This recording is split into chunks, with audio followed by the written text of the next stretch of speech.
Westward expansion and the Civil War. How did government policies impact the settlement of the West?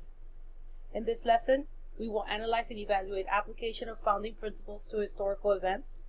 We will trace historical development of civil rights movement, including the 13th, 14th, and 15th Amendments. We will discuss historical reasons why the Constitution had to be amended. Furthermore, we will analyze a painting depicting westward expansion and discuss the causes and effect of westward expansion. Expansion of the United States. Why move west? For one, population growth in eastern states necessitated the need. Also, the availability of cheap, fertile land. Economic opportunity presented itself whether in the form of gold rush, logging, farming, or freedom for runaway slaves. The availability of cheaper, faster transportation. The knowledge of overland trails, such as the Oregon Trail and the Santa Fe Trail, became common. But most importantly, the belief and manifest destiny, the idea that expansion was good and right for the country. 19th century America. During the 1800s, the Industrial Revolution introduced a factory system and output of products soared. Manufacturing, especially in the North, became the primary source of income. The South also experienced growth in manufacturing, but only at a fraction of the rate. The West had fewer factories than the North or South. During the mid-1800s, the USA continued its population growth. The North experienced this growth as people came looking for work in the factories, while the South remained dependent on slave labor, with 1/3 of the population of the South as slaves.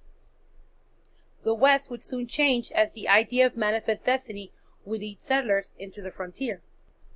The rise of industry and the way the government treated the different areas would eventually lead to a civil war. Southern states believed that they had the right to say no to tariffs, which are taxes on imports, and other laws they disliked. Southerners were also fearful that the North would abolish slavery, something they depended on to produce their #1 crop of cotton. As the South became more dependent on cotton, they also became more dependent on slave labor.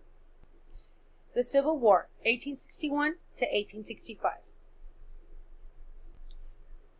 The Confederacy. In 1861, the South would secede and declare themselves the Confederate States of America, aka the Confederacy. The Confederacy would start the war with an attack on Union Fort called Fort Sumter in South Carolina. The South elected Jefferson Davis as their president, but the real leader of the Confederacy was General Robert E. Lee. The Union. The northern states, led by Abraham Lincoln, had the advantage of greater resources and a larger population. At the beginning of the war, Lincoln's plan was to preserve or keep the Union united as one nation. Later, Lincoln would issue the Emancipation Proclamation, which freed the slaves in the rebelling Confederate states. This changed purpose of war to ending slavery.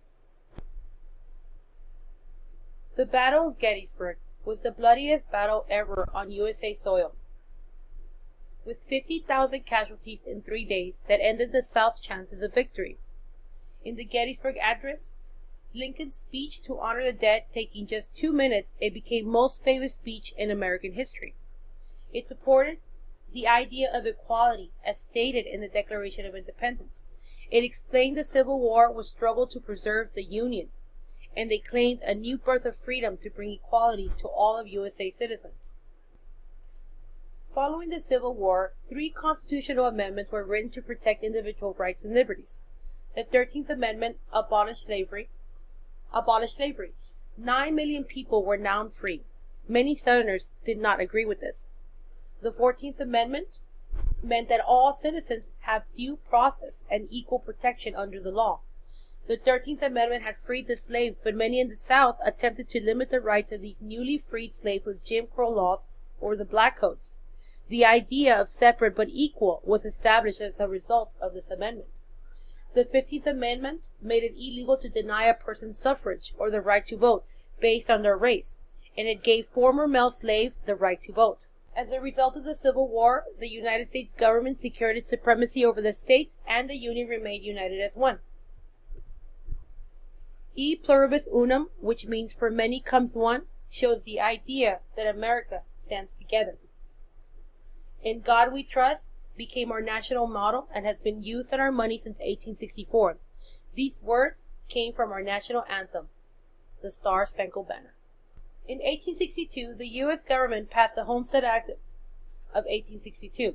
This law opened settlement of the Great Plains and gave people a chance to become landowners. Remember Tocqueville's observation about the difference between old school Europe and New America was the availability to acquire land. Finally, the Transcontinental Railroad was completed in 1869, and that, students, connected the eastern United States with the West and helped settle the frontier of the West.